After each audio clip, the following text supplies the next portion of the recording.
Is Crimea Russian or Ukrainian? Russian, Crimea конечно. is Russian. Да. Of course Russian. 73-year-old Praxovia tells me. Zelensky will not get Crimea back because we have our commander-in-chief, Putin. Глава командующий Путин. Every one of them told us that they are Russian and that if President Zelensky thinks Ukrainian forces can come here, they will fight them.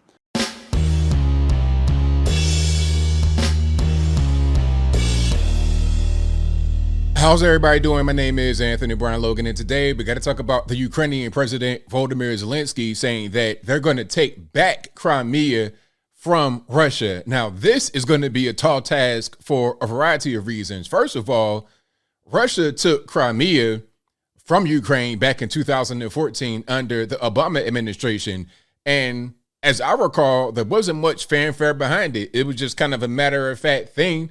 It just took it, and that was it. It wasn't a whole big war and, oh, we got to give them billions of dollars. It wasn't anything like that. It's like, yo, go ahead and take it. And why? Well, first of all, Crimea is pretty much 99 to 100% Russian already, first. Second, there was a referendum, there was a vote, and the people of Crimea said, okay, we're going to go to Russia. So what is there to fight about, really? Your people said, we're Russian, we're going to go to Russia. What are you trying to fight for? At that point, it's about natural resources. It's about trying to keep the war machine going rather than the will of the people of Crimea. Now, before I go any further, let's roll a news clip.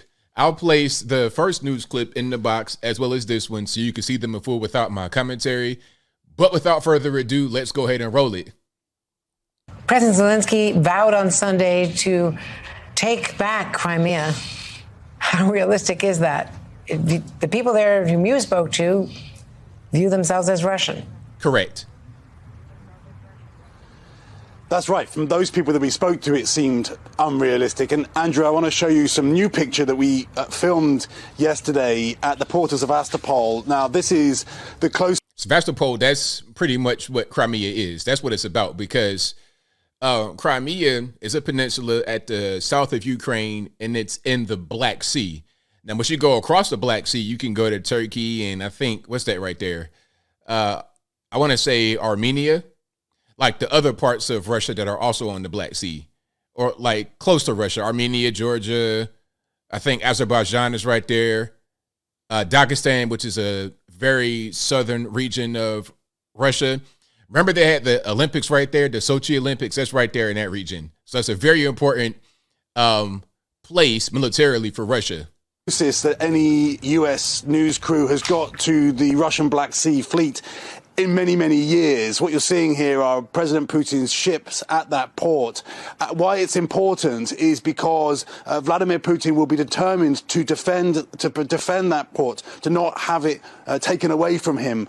He may well do pretty much anything to try to achieve that. And the reason why is because it is so strategically important to Russia. But here's the irony. The fact since he launched that invasion a year ago in Ukraine, the Ukrainians now will be determined not to have the Black Sea fleet there, potentially threatening their coast for years to come. So it is a very, very dangerous standoff that suggests that this could pan out for some time to come. It's hard to see how you reach a negotiation over that. And there in Sevastopol, Andrew, I've got to tell you, I mean, there was just military everywhere, absolutely everywhere. It is a military town. So again, because if Russia is not there, where, like, again, this is Russian territory. Let's not forget, Crimea belongs to the Russian Federation at this point. So they're going to have the military right there. And if the military is not right there, it's going to be a bunch of possibly foreign military and definitely Ukrainian military. They're going to be there. Either way it goes, there's going to be some military right there.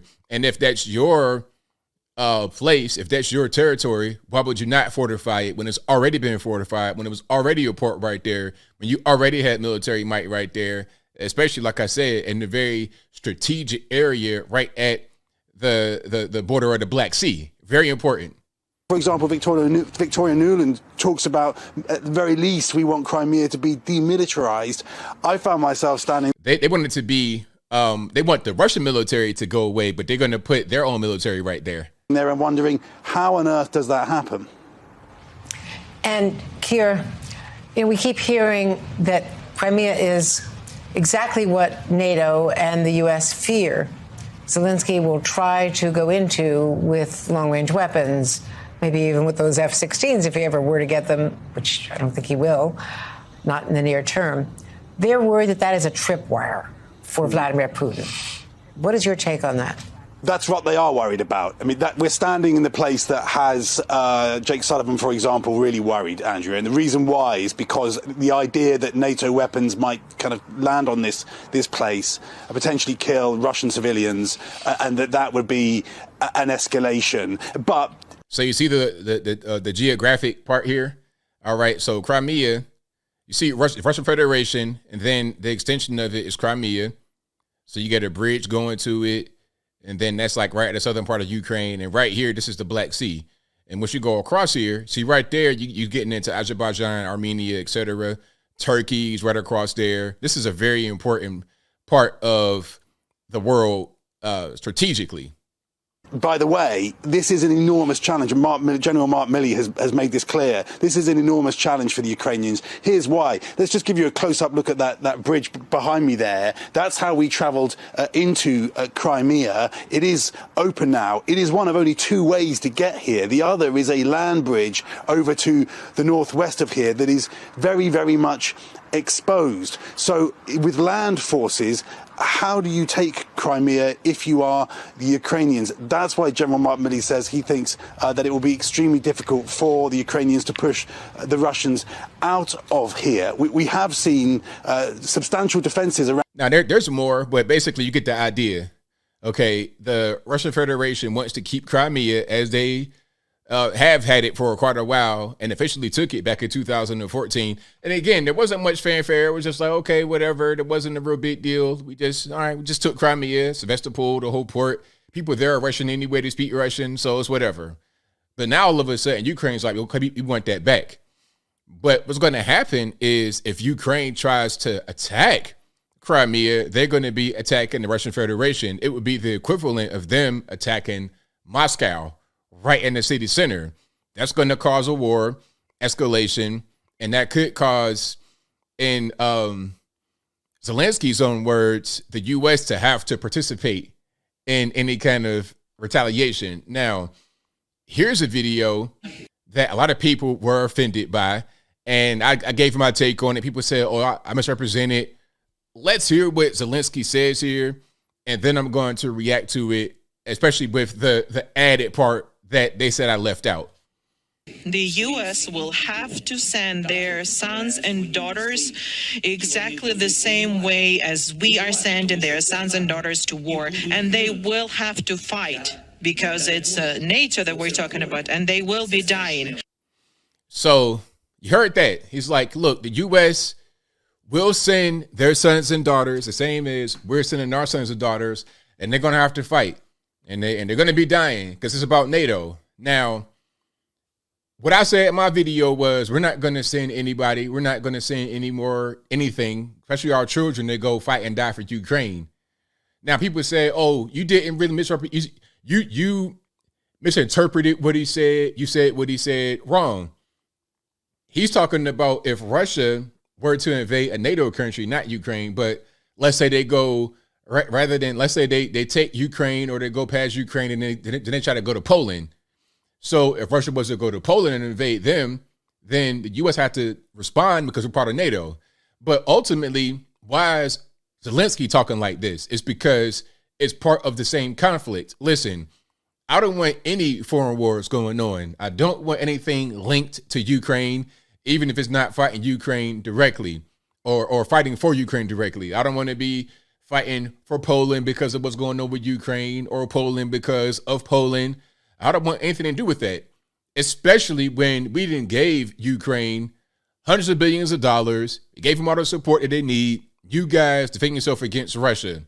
It's funny how this went from Ukraine's got to defend themselves, it's about their sovereignty, to we're going to be sending our sons and daughters to fight and die for Ukraine by proxy of some NATO country that might get attacked by some random person, by some random rogue nation. This whole thing is ridiculous. And the more we aid Zelensky, the more we aid Ukraine, the closer we get to the next world war. That's going to happen. We keep aiding them. They're going to say, you know what? Okay, we got enough money. We got enough military might. We're going to ignore what the U.S. says about what we should do militarily. We're going to go ahead and strike Crimea to get that back. Now we got the whole world involved because Russia is going to be that's going to be a provocation, because if they use our weapons to attack Russia, Russia may feel like we are emboldening them to attack them, so they may attack us, and then they may attack other NATO nations.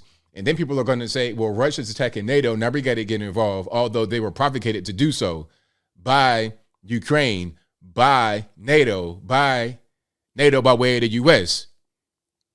I thought NATO, as I close, I thought NATO was a defensive force, not an offensive force. But judging by the way Zelensky's talking about we're going to take Crimea and you're going to send your sons and daughters to fight, it seems like NATO is more of an offensive force rather than a defensive force. And that's not what I signed up for. But I think I'll leave that right there for now. And what say you? How do you feel about what's going on here with Zelensky talking about taking back Crimea and possibly sending your sons and daughters to go fight over there in the war if Russia was to somehow attack Poland or some other place? Whatever your thoughts are, let me know in the comments below. You guys know where I'm at. I'm not a fan of foreign war. This is part of the reason why I voted for Trump twice, is because he was a guy that said no more foreign wars. And we didn't have any up under Trump. But now all of a sudden that he's gone, we got all this conflict going on. Okay, we got Taiwan influx, China sending stuff over the continental United States.